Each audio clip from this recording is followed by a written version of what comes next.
Estamos aqui no estúdio do Jornal de Brasília, o jornal da capital federal que sempre leva até você as melhores notícias, sejam da política, sejam da própria cidade. Nós, imagem e credibilidade. Eu, Alexandre Jardim.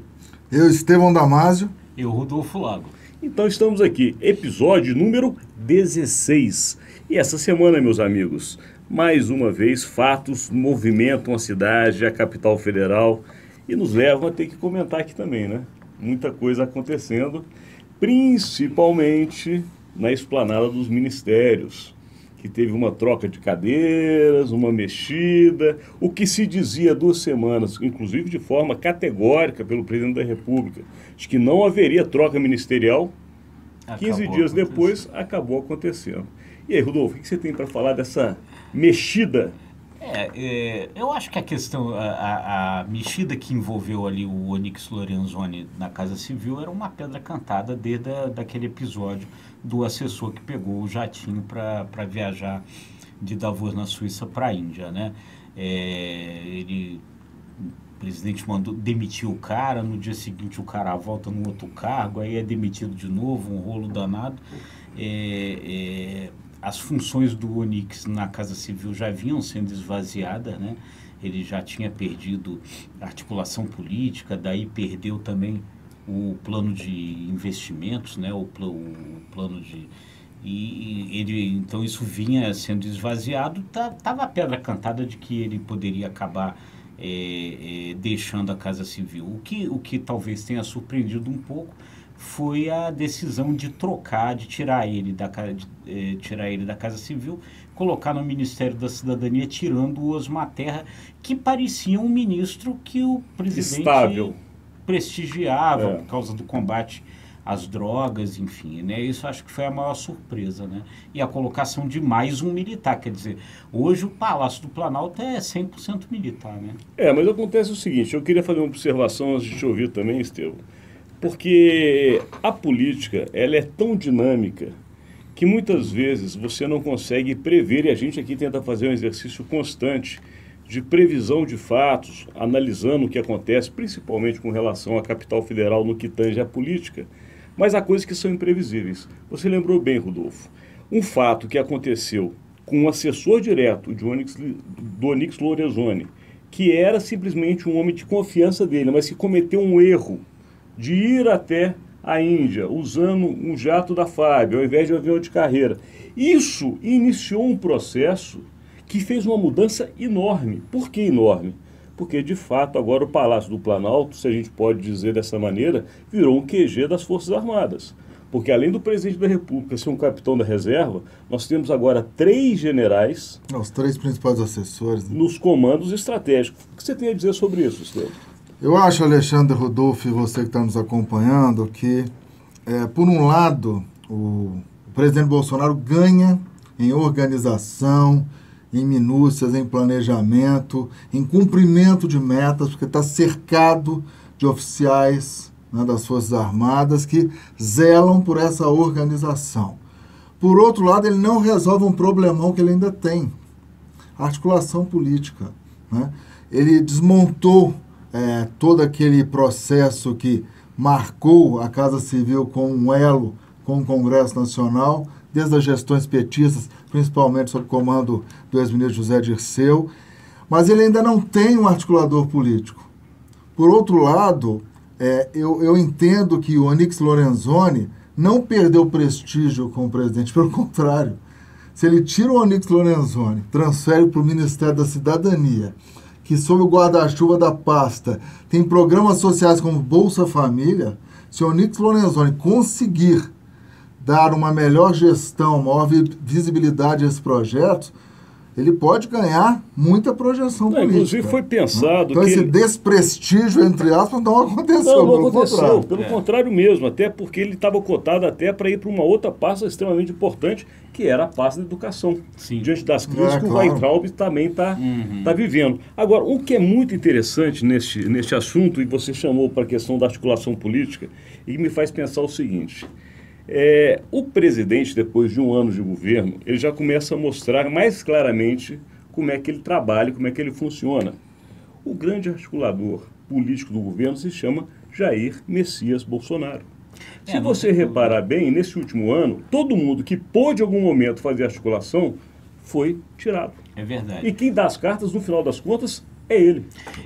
Fica ali, né? Fica com ele mesmo. Acho que você tem toda a razão. Acho que o grande problema, né? O grande questionamento é se o presidente da República, ele próprio, tem a condição de fazer aquela sintonia fina que é necessária fazer ali com, Por enquanto, com não, o né? Congresso, né? É o estilo dele. Articulação de confronto. É o estilo. Exatamente. É necessário nesse processo, tem toda aquela conversa. Os políticos têm um ritual, né? Nesse processo todo, isso já foi dito algumas vezes, se falava muito na época da Dilma, que também não tinha traquejo político nenhum, que o político ele faz questão de manter, de dizer que ele está no mesmo nível, ele é um outro poder. Quer dizer, o poder executivo não pode achar que ele se sobrepõe aos políticos, eles não aceitam isso. E esse é que é o grande problema, né? Nós estamos num ano eleitoral, né? Nós estamos num ano em que nenhum político vai estar disposto a pegar situações desgastantes, aprovar projetos que podem desgastar eles eleitoralmente. Então, se você não tiver alguém ali com esse traquejo para fazer esse diálogo, isso pode se tornar uma coisa muito complicada. E tem um outro aspecto aí que é complicador disso.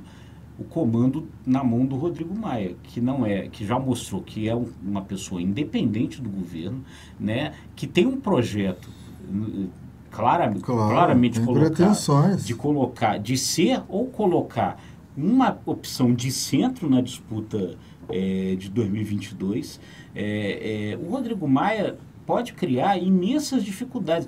No ano passado, a reforma da Previdência era um projeto que também interessava, que é um liberal, ao Rodrigo Maia. Então, ele ajudou a isso. Agora, as reformas que estão em curso esse ano, a administrativa e a tributária, que são bem mais complexas, vão ter a ajuda do Rodrigo Maia no ano eleitoral. Como é que o Congresso vai se comportar? Eu vou chamar a atenção. Uma incógnita, eu vou chamar a atenção para essa questão do Rodrigo Maia, mas também vou chamar a atenção para a questão dos militares que hoje compõem o chamado núcleo duro do Palácio do Planalto. O presidente da República, Jair Bolsonaro, ele realmente não faz o que a chamada tradicional política sempre fez. Existe uma escola, para quem não conhece muito bem a política, é a chamada escola mineira de se fazer política. Ainda que sejam cariocas, paulistas ou nordestinos, essa chamada escola mineira, que era do antigo partido chamado PSD, que governou o Brasil por muitos e muitos anos, ele colocou um estilo. O que era esse estilo? Você poderia falar das suas opiniões publicamente, mas você combinava com o outro poder dentro do gabinete qual era o jogo. Sempre foi assim. Então o deputado podia vociferar na Câmara dos Deputados ou no Senado Federal, sendo um senador, mas internamente ele tinha um trato ou um combinado de gabinete palaciano. O Bolsonaro quebra essa tradição. Agora eu chamo a atenção que quem fez isso antes foi a própria Dilma. E com um agravante, ela não somente fez isso, como ela usou isso como uma prática de governo, que acabou, a gente sabe muito bem aonde, no impeachment. Então, ou seja, essas quebras de tradição no Brasil nem sempre são bem-vindas, e aí agora eu chego novamente no ponto do Rodolfo, pelo parlamento. O Rodrigo Maia é um cara dessa velha escola, da chamada old school da política. Ou seja, ele gosta desse jogo, de conversar no gabinete, de ter um trato antes, de só falar depois. O Bolsonaro quebra isso. Você lembra que tem vários militares, o Bolsonaro ao mesmo tempo se fortalece, porque querendo ou não, 3 generais do peso que são ao lado dele é uma força a mais. E aí vem o questionamento que agora eu vou te deixar com a provocação. Bolsonaro com o general do lado, parlamento com a velha política não sendo conduzida. Como é que se faz o ano de eleição, junto com reforma, junto com uma coisa que já foi dita essa semana e que pode não acontecer mais, que é justamente a administrativa, a reforma administrativa? Eu acho que não adianta o presidente Jair Bolsonaro continuar dando murro em ponta de faca. Já passou da hora, na minha opinião, do presidente Bolsonaro utilizar de toda a malícia, de toda a experiência que ele absorveu durante os quase 30 anos de vivência no Congresso Nacional, para baixar a bola e para apostar no diálogo. Num sistema de presidencialismo de coalizão, onde o poder executivo cada vez mais é dependente do poder legislativo, as medidas provisórias, o governo Bolsonaro é recordista de derrubada de MPs. Ou seja, a relação não está funcionando. Já que ele depende do poder legislativo, ainda é extremamente dependente, para aprovar reformas complexas como a administrativa, tributária e outras que porventura estiverem sobre a mesa política, ele tem que baixar a bola e tem que conversar com Rodrigo Maia e com Davi Alcolumbre. Não tem como ele continuar apostando para a plateia, para o público, para o eleitor dele, nesse choque entre os poderes. Não vai funcionar. A declaração do líder do governo, Bolsonaro, no Senado, o Fernando Bezerra, foi clara nessa semana. Ele mandou publicamente um recado ao Palácio do Planalto, que se a reforma administrativa não chegar no Congresso antes do Carnaval, que é daqui a uma semana, esqueça, porque não dá para vencer todas as etapas até julho. Por quê? O Congresso já sabe, a partir de julho não se vota mais nada. Agora, como é que funciona essa articulação? E aí eu volto para essa sopa de letrinhas. Presidente, o grande articulador. 3 generais que são muito fortes, mas não têm um traquejo da política. Ok? Rodrigo Maia, extremamente hábil, conhece muito de Congresso Nacional. Um calendário extremamente curto, num ano que muito parlamentar vai usar a eleição e a tribuna para poder bater até no governo. O núcleo duro, ele vai ser responsável pela gestão, o trâmite dos processos. Isso ele faz muito bem. Ele não vai conseguir fazer articulação política. Os generais podem receber parlamentares, mas não é a mesma coisa. Ou o presidente Jair Bolsonaro deixa de concentrar toda essa articulação e a divide com alguém que tenha um trâmite bom no Congresso, não vai funcionar. Não me parece que essa pessoa vai aparecer. Posso ter enganado, mas não me pareceu ainda. É um caminho. O que você acha? Estevão, com essas mexidas, o presidente torna todo o núcleo duro palaciano, né, o centro palaciano de poder, né, os ministros que despacham no Palácio Planalto passam a ser todos militares, né? Pela primeira vez na história da Nova República, né, da redemocratização, nós temos um militar no comando da Casa Civil. O último tinha sido o general Golbery Couto e Silva no governo Figueiredo. Bem lembrado. Então, isso realmente reacomoda. Se havia ali algum problema dos militares acharem que estavam perdendo espaço e poder, isso dali realmente foi resolvido pelo presidente com essa mexida, que pode facilitar que ele faça uma outra mexida quando for compor a chapa para 2022. Então vamos aí, que é o seguinte, a gente tinha falado na semana passada, relembrando a vocês que estão nos acompanhando, a gente chegou a colocar uma possibilidade nas análises que a gente faz, que o crescimento da ministra Damares Alves, né, ministra da Mulher, Família e Direitos Humanos, poderia vir a ser um trunfo nas mãos do presidente da República para a reeleição de 2022. Até chegamos a colocar a possibilidade dela ser candidata a vice. Para nossa boa surpresa essa semana, veículos importantes do país confirmaram essa informação, que você que acompanha... Ouviu o primeiro aqui. Pronto, é isso aí. Falamos também que nessa acomodação, Paulo Guedes e Sérgio Moro devem permanecer com o presidente para ajudar o projeto de reeleição. E aí eu vou para você, Estevão. Damares Alves, candidata à vice-presidência da República. Militares que teriam problema se Mourão fosse tirado, passam agora a estar mais tranquilos, podemos dizer assim, porque o núcleo que manda de fato, que é o Palácio do Planalto, tem 3 generais. O projeto de Jair Bolsonaro começa a tomar caras para 2022?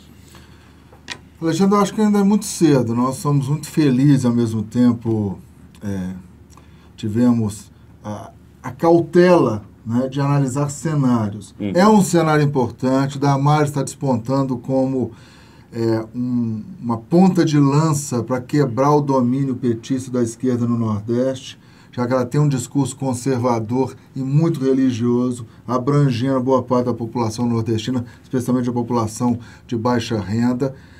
Porém, eu particularmente, até para colocar fogo aqui no nosso debate, eu não aposto tanto numa chapa puro sangue para 2022. Entendo. Né? Você acha que vai ter que ter uma composição Eu acho que vai ter, é inevitável uma composição partidária. Acho que a Damares é uma peça estratégica no governo, né? Vai ser muito utilizada essa estratégia para que a candidatura da reeleição ganhe corpo, mas é óbvio que abre espaço, dá mais conforto para Bolsonaro caso queira dispensar Mourão da vice-presidência. Os militares não poderão reclamar, já que estão com a faca e o queijo na mão, digamos assim. O cenário mudou e voltamos a dizer, continue acompanhando imagem de credibilidade, porque aqui você sabe das notícias antes que elas sejam publicadas. É um cenário crível, claro. Mas falando desse cenário, aí a gente vai ter que falar de um dos pilares do presidente, né? O senhor ministro da Economia, ou da Fazenda? Economia. Da Economia. Paulo Guedes. O senhor ministro falou essa semana, de uma maneira até um pouco dura, né, que a necessidade de aumento do dólar era vista até por dentro do governo para poder não só resolver os problemas da balança comercial, mas para evitar que algumas classes menos favorecidas ficassem viajando tanto para a Disney. O que você tem a falar sobre isso? Não, é uma declaração absurda, né? Desastrosa, né? O que ele quis dizer? Que havia um problema no dólar baixo, é isso que ele estava querendo dizer, e falou isso de uma forma absolutamente infeliz, que era o seguinte, né? Fazia com que as pessoas, em vez de gastarem seu dinheiro aqui no Brasil, fossem gastar no exterior, e o país perdia com isso. Essa era a ideia. Só que ele fez isso de uma forma absolutamente infeliz, dizendo até empregada está viajando para Disney. Olha só, vai conhecer o Nordeste, vai conhecer Cachoeiro do Itapimirim, a cidade do Roberto Sua doméstica já foi para Disney? Não. A sua doméstica eu não fui para Disney ainda. Eu não tenho doméstica, então não tem nem como ela ir. Ela não foi para Disney. Ela começou a poder viajar de avião para o Maranhão, onde a família dela mora. Porque é super saudável. Isso que eu falar agora, Estevão. Porque não, assim, né? É o seguinte, você poder viajar é bom para onde a pessoa possa e tem condições de ir. Claro, existe um incentivo para que a gente faça um turismo nacional, né? O norte-americano, né, o morador dos Estados Unidos, ele faz muito um turismo interno, isso gera dinheiro lá dentro. Agora, convenhamos, a decisão de quem vai viajar é de quem vai viajar. Pessoa, entrando na nossa seara, e que coisa preconceituosa, né? O ministro da Economia, no momento em que é extremamente dependente do Congresso Nacional, ele tem que focar as declarações, se ele quiser dar declarações fortes, mas focar na área dele, economia. Metáforas para políticos já são desastrosas. Metáforas para técnicos, então... Pior ainda. Pior ainda. Tem que parar de fazer brincadeira no discurso. Tem que parar de dar declarações sem pensar. Se bem que nessa declaração ele já tinha se antecipado. Aos jornais amanhã vão colocar na manchete. Não, ele chamou a notícia. Ministro não quer que domésticas viajem para Disney. Não, ele mesmo chamou a notícia. Exatamente. Agora, você falou uma coisa muito importante também. E aí eu vejo uma falta de tato do governo Bolsonaro, em geral, para lidar com o Congresso Nacional. Eles têm que entender que o Congresso Nacional representa a população brasileira. Então ali tem um líder dos militares, ali tem um líder dos milicianos e ali tem um líder das domésticas, dos motoristas. Enfim, todas as classes do Brasil estão representadas. Se você ataca alguma classe, ainda que não seja com a intenção de atacar, lá, né? Isso repercute lá. Você lembra do vagabundo de Fernando Henrique? Ficou marcado para sempre. Alguém usou essa expressão em algum momento, não me lembro agora quem, é a caixa de ressonância da sociedade, o Congresso Nacional. Só fazendo a correção aqui, ficou meio estranho, né? Você lembra do vagabundo do Fernando Henrique? Sim. A palavra vagabundo foi utilizada pelo ex-presidente Fernando Henrique para os aposentados. E causou uma grande polêmica na época, para quem não se lembra. Daqui a pouco também vai gerar não foi isso. Mas falando da política, falando do Congresso, nós não podemos deixar de falar de um partido que está fazendo aniversário. Não é isso, Rodolfo? 40 anos. Quem é? É o PT. PT, né? Partido dos Trabalhadores, 40 anos essa semana. Uma história envolta a sonhos, ideologias, mas que ao final de 40 anos parece que está um pouco diferente do seu início. Diríamos até se são 40 anos de uma história obsoleta ou não, como diria. O Tarso Genro usou esse termo. Por favor, Rodolfo. O Tarso Genro, né, foi ex-ministro da Justiça, foi ex-presidente do PT. Um dos fundadores do PT, é importante dizer. Do PT, PT né, do Rio Grande do Sul, Rio Grande do Sul. É. O Tarso Genro, ele foi presidente do PT num momento importante, logo depois que estourou o escândalo do Mensalão. E o Tarso Genro, ele propunha naquela época o que ele chamou de refundação do PT. Ele queria que o PT aprendesse as lições com aqueles erros cometidos que levaram ao escândalo do Mensalão, admitisse esses erros e ali ele se renovasse e tal, nas suas relações, na forma como estava se relacionando na política e tal. O problema, né, é que uma das figuras centrais do episódio do Mensalão era um dos maiores chefes do PT, que era o Zé Disseu. Outro fundador.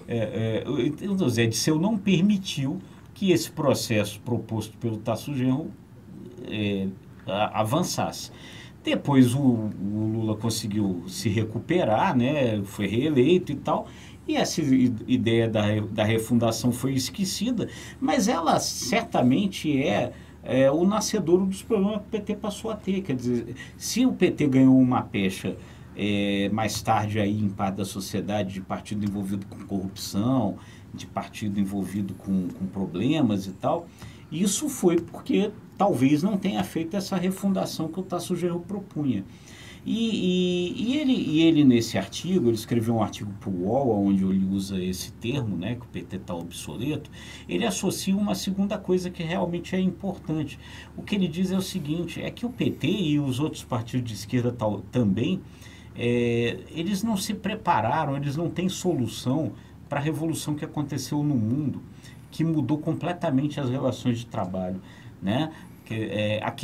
Aquele mundo no qual o PT foi formado e que era a lógica do PT, do chão de fábrica, sindicato, né? do sindicato, 70. Do relógio de ponto, esse mundo, ele acabou. Ou seja, a defesa dos direitos trabalhistas, que é a base, exatamente, né, do Partido dos Trabalhadores. Cunhou o mito Lula, né? Só que os contratos de trabalho, as relações de trabalho, estão cada dia deixando de ser assim, né? Vídeo Uber da vida, então uberização, como então se diz, você né, tem das essas relações. Coisas, essa relação do Uber, as pessoas que são contratadas como pessoas jurídicas, né? Essa coisa louca, né, que do home office, né, de você não trabalhar de casa, de você trabalhar em países diferentes, né? O mundo é outro, né, Rodolfo? Você hoje tem uma situação onde você tem um cara na Índia que trabalha com um cara no Canadá fazendo um aplicativo para uma empresa que fica no Japão. Perfeito. Como é que se regula isso? Os partidos de esquerda não têm solução para isso e eles então estão perdendo o discurso da história. Eu sou do tempo em que eu fui bancário, sou do tempo em que os bancários paravam o país. Mas era um outro contexto. Não, e os sindicatos bancários era fortíssimo. Era um contexto onde os clientes estavam dentro da agência. Eles dependiam dos caixas. Hoje eles estão fora. Hoje acontece uma greve de bancário e as pessoas só afeta quem? Afeta o pobre que tem que descontar lá no caixa, na boca do caixa. Porque pelo aplicativo você faz tudo. Então, os próprios bancos hoje mudaram. Quem for numa agência bancária e se lembra, quem é mais antigo, como nós já estamos numa fase aí dos 50, a gente sabe muito bem que as filas eram enormes. Hoje você chega num banco, tem 2 caixas atendendo e o banco está vazio, porque a maioria das pessoas, tirando Caixa Econômica Federal, naqueles dias de pagamento, e o Banco do Brasil, mas os demais são vazios, porque quase todo mundo hoje está no chamado Internet Bank. É isso. Então você viu na cerimônia do Oscar, lá onde concorria lá como melhor documentário lá o filme Democracia em Vertigem, né, que fala muito da história aí do impeachment, do PT, concorria um outro filme chamado Fábrica Americana, né, que na verdade ele trata justamente... O Fábrica Americana é o que tem o casal Obama, não é isso? Eles financiaram, de alguma maneira, uma participação forma, o filme e tal, né? Que fala sobre isso, sobre essa precarização das relações de trabalho, né? E os 2 diretores no palco lá do Oscar, quando eles subiram, eles falaram trabalhadores do mundo univos, né? Que é a frase do Manifesto Comunista, né? E eles falaram isso numa espécie de alerta, que é o seguinte, que como aconteceu no Manifesto Comunista, que foi ali na Revolução Industrial, no momento em que o mundo estava mudando, o mundo está mudando de novo, entendeu? E se os trabalhadores não encontrarem ali soluções para esse novo mundo que está surgindo, eles vão ser atropelados pela história. O mundo é outro, a gente vê isso no nosso dia a dia. Eu acho que todo mundo que está, inclusive, nos assistindo, sabe o que nós estamos falando. Por quê?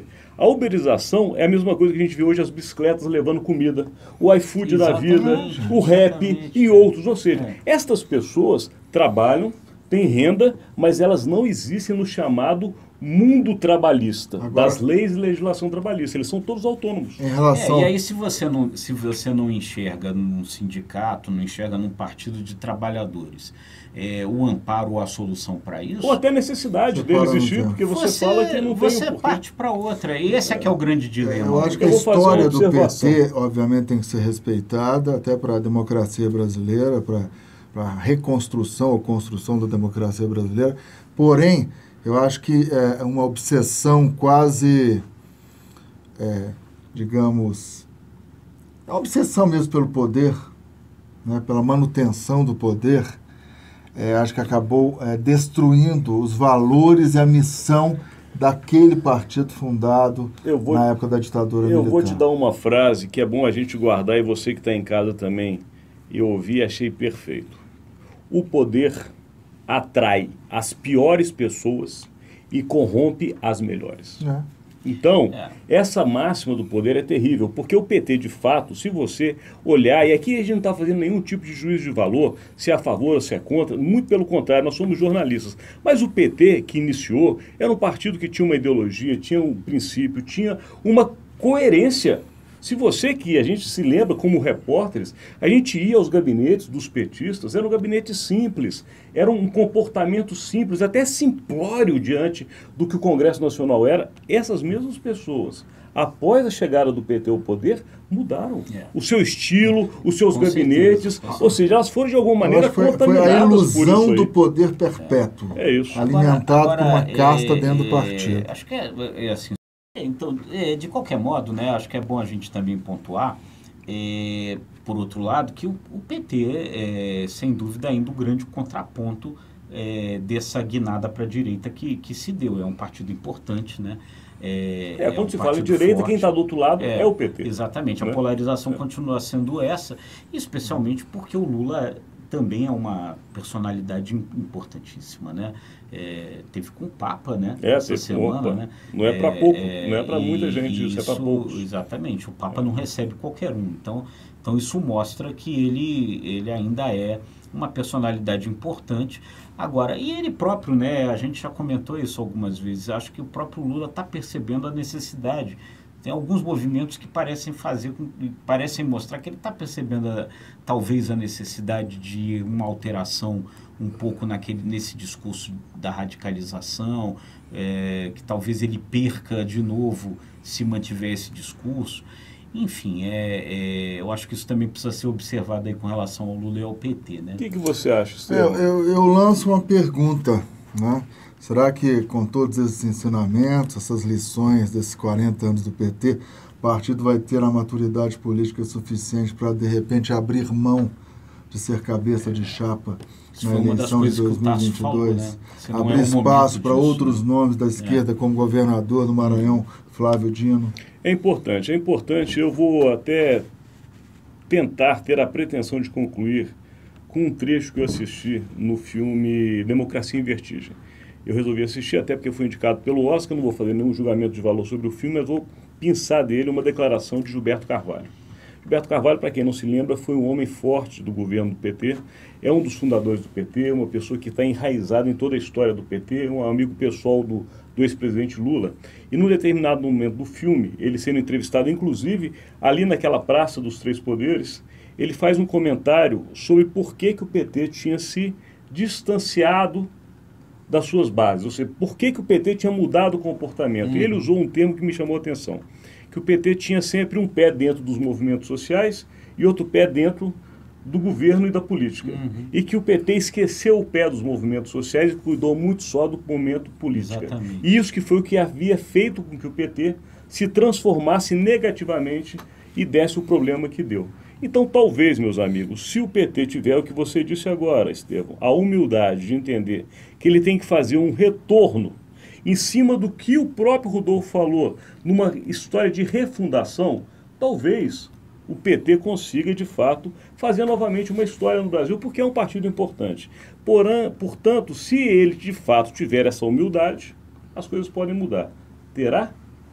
Isso é que vamos precisar ver, né? Então tá, meus amigos, já fica para vocês a próxima semana essa pergunta também. Você, quando quiser, interaja conosco. Entra nas nossas redes sociais do Imagem e Credibilidade. Nós estamos no Facebook, no Instagram. Nós estamos no Twitter ainda não, mas nós estamos também aonde? No YouTube. E no YouTube tem que fazer o quê? Ativar o sininho. Ativar o sininho. Porque lá você tem também conteúdos exclusivos. Nós normalmente fazemos um comentário que vocês não estão assistindo aqui, mas poderão assistir no YouTube. A gente pega uma pauta de importância da semana e debatemos um assunto em cima das nossas especialidades. Aqui não, aqui é um bate-papo de jornalistas falando de cenários. Lá não, já é uma coisa técnica. A gente estuda a questão da comunicação estratégica e as suas nuances determinadas num caso específico, não é isso? Claro. Então tá, então vamos nos despedir. Eu, Alexandre Jardim. Eu, Rodolfo Lago. E eu, Estevão Damasio. Até a próxima. Tchau.